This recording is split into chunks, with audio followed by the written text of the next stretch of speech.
Almas amigas, irmãs, que possamos estar unidos, buscando a luz a esta esfera, a claridade a cada um de nós, em nossas personalidades, ou já numa individualidade formada no plano infinito. O que seria a vontade de uma personalidade?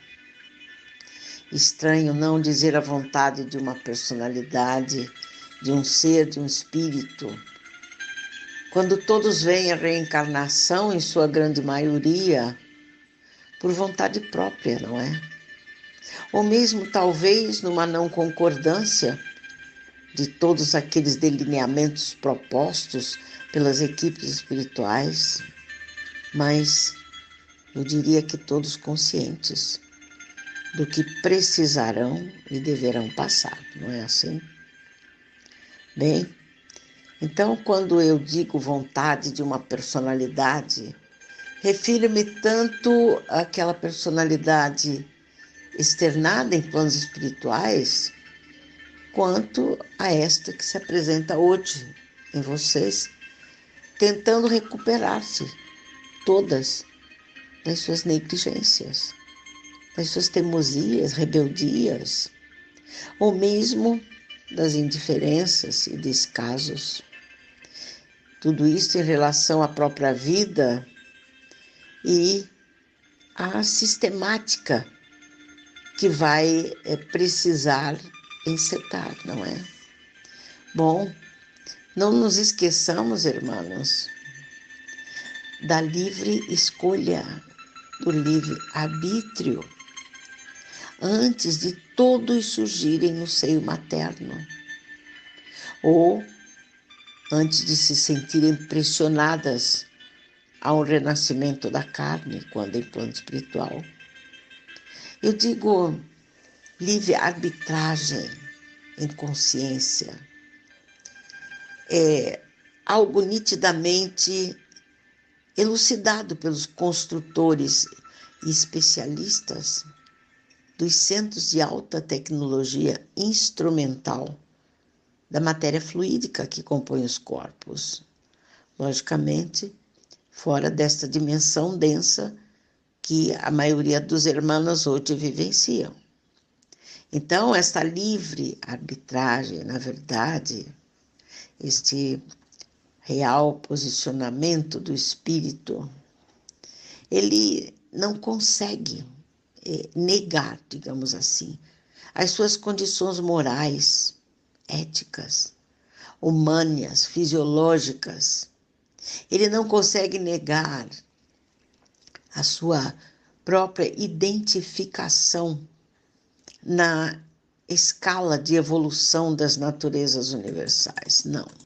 O que acontece? Neste caso, tudo que preenche, que pertence ao ser, tudo que contém nele, se distende a olhos e aparelhagens aperfeiçoadas de plano espiritual, não havendo esconderijos ou desejos ocultos, pois a transparência, ela flui como a luz que se reflete a nossos olhos, ou a escuridão ao anoitecer no decréscimo da claridade solar.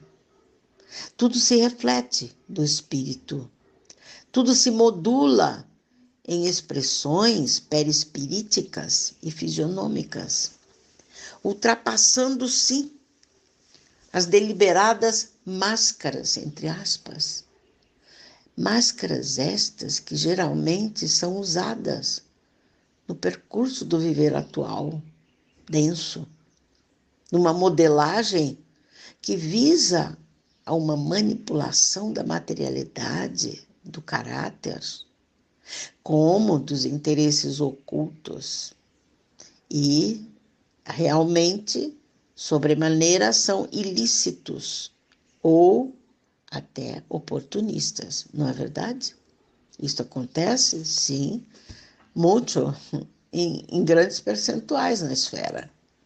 Na realidade, irmãos, a organização fluídica energética Esta organização que se traz, a exemplificação e exercício, quando da união do gameta masculino com o óvulo, esta organização será a constituída pelo mapeamento feito pelos especialistas, que geralmente trabalham entre eles numa escolha e estudos aprimorados, tentando formatar a futura reencarnação de uma alma a melhor aliviá-la, para que depois deste estudo e observações maiores quanto à situação, à postura, as possibilidades, objetivos e necessidades, lhes apresentem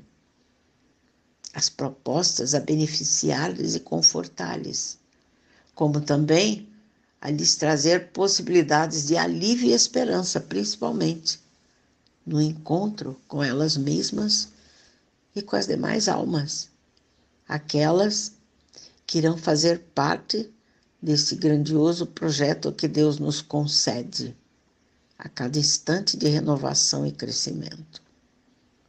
Aí, então, o espírito, em plano espiritual, tomando conhecimento das propostas, das condições íntimas verdadeiras e de sua própria realidade, a realidade atual que está vivendo em plano espiritual, a realidade pretérita de outras vidas e a futura. Então, quando ele toma conhecimento, ele irá aceitar, irá dialogar, consultar, por vezes pedir tempo para pensar. Ele irá tentar reforçar-se um pouco mais, se necessário, para que o retorno se repercuta mais positivamente. Ou ele pode se negar a compartilhar da totalidade ou de parte do projeto apresentado, numa grande tentativa de fuga a ele próprio e diante das almas que a ele se ligam ainda por descompassos, sejam morais, humânicos ou espirituais. Isto acontece, sim, bastante, mas sempre a livre escolha caberá ao espírito. E as resoluções tomadas serão observadas, aceitas ou não, dependendo das contingências e necessidades. Mas haverá sempre a intenção de ajuda, para que os reajustes se sucedam e as reencarnações não se percam. Mas, amigos, lembre-se de que esta esfera pertence às almas que estão sob o jugo ainda das vaidades, do poder excessivo, dos glamoures, das ilusões, das falsas aparências, desse exacerbado orgulho e indisciplina por onde transitam as viciações de todas as espécies. Principalmente, amigos, por ser a Terra um dos planetas que segue a ordem evolutiva das naturezas. E nela se integram almas caminhantes, porém, oriundas ainda dos planos de baixas vibrações e desejos.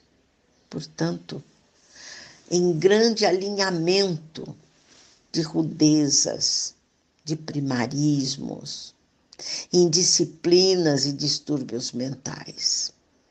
Assim, neste grande alinhamento evolutivo, não há muito que arbitrar ou exigir dos instrutores, mas sim de si mesmos, de nós mesmos, a tentar superar as negatividades e delinquências de naturezas primárias, por onde o Pai nos oferta mais um dos patamares a que consigamos enxergar a luz das verdades, a luz da fé, da consideração a nós mesmos e ao nosso próximo, como também precisamos enxergar as leis divinas e excelsas do amor, da compreensão e da paz.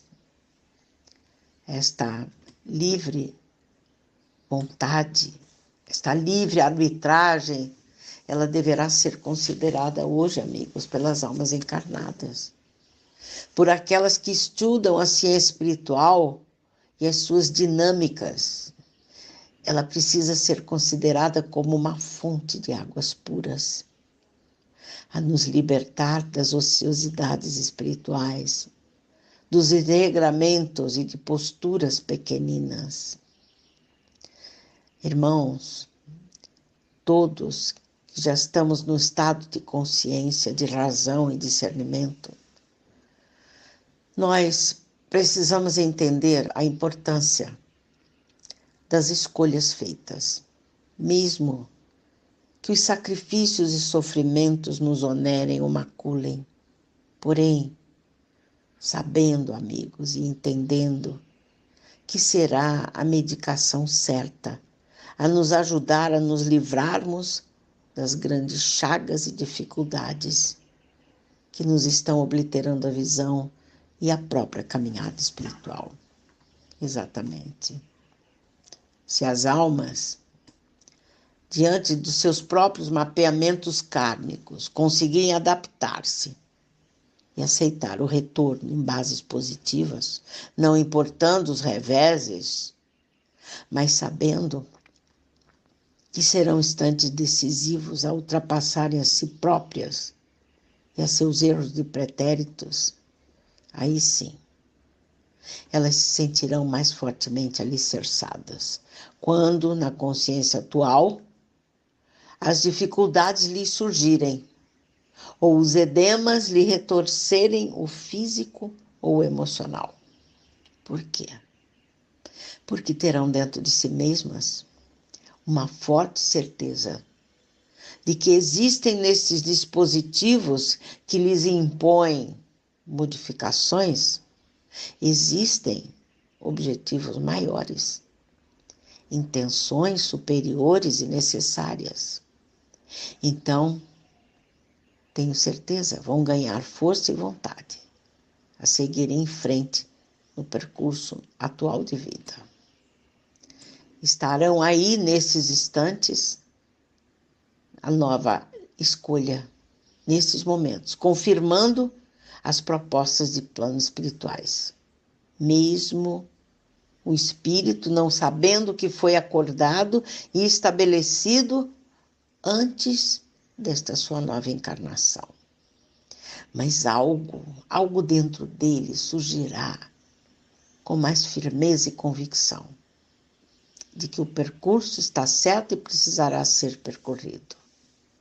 Estas almas, elas vêm uma proposta mais de vontade, mas ainda envolvidas em muitas necessidades. Então, nós sabemos que este posicionamento da alma hoje, nesta consciência, a consciência naturalmente que está desconectada da consciência espiritual em sua total dimensão, torna-se difícil realmente não saber se os caminhos escolhidos que está percorrendo hoje são os certos. Serão aqueles que devem ser perseguidos, mas, mesmo assim, elas sentem-se intimamente que estão buscando o que a vida lhes impõe de deveres e obrigações, de posturas de mais paciência e entendimento, de mais compreensão ou de onerações físico-espirituais. Se elas conseguirem relacionar itens como os que apontamos agora, certamente estarão nos caminhos certos, caminhos que deverão ser perseguidos. Mas talvez me pergunte, se eu não quiser escolher estas estradas de hoje, poderei mudar o rumo de tudo? Eu respondo que, certamente, que poderá tentar. Entretanto, os liames traçados foram muito fortes. A consanguinidade foi considerada a corrente a prender as almas, a ajudá-las a não se perderem nos caminhos, para não se lamentarem depois. E mesmo que a fuga seja ansiada, por algum tempo poderão tentar afastar-se das estradas principais traçadas no seu projeto encarnatório. Porém, chegará um momento em que a força dos relacionamentos ou as próprias exigências da matéria que os orna, ou mesmo a própria materialidade que lhes exige o viver e a sua manutenção em torno dela, nesse momento, as pinçarão de volta, querendo ou não.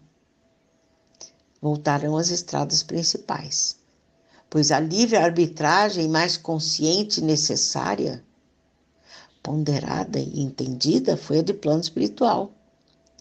Quando puderam penetrar no mundo real e lógico, e que tocaram ou se permitiram tocar em profundidade, tanto positiva quanto negativamente.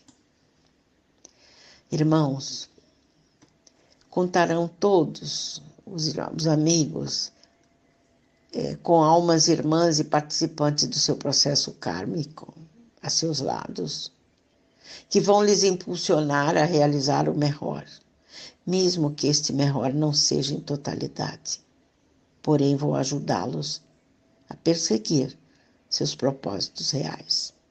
Assim, não briguem com vocês mesmos por estarem onde estão, ou ao lado de almas difíceis, mas olhem para dentro de si.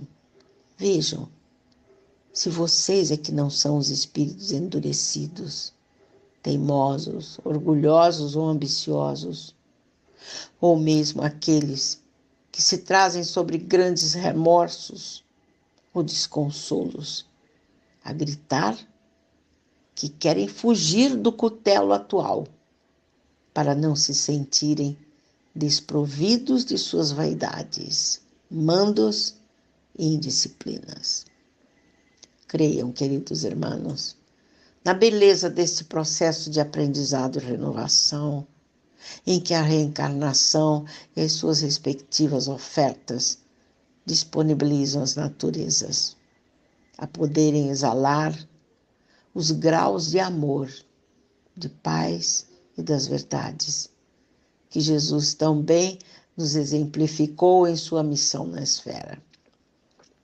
Esforcem-se a cumprir seus deveres e obrigações, buscando forças e coragem nas tantas dádivas que nos envolvem, embelezando todas as vidas e alimentando-se em corpo e em espírito.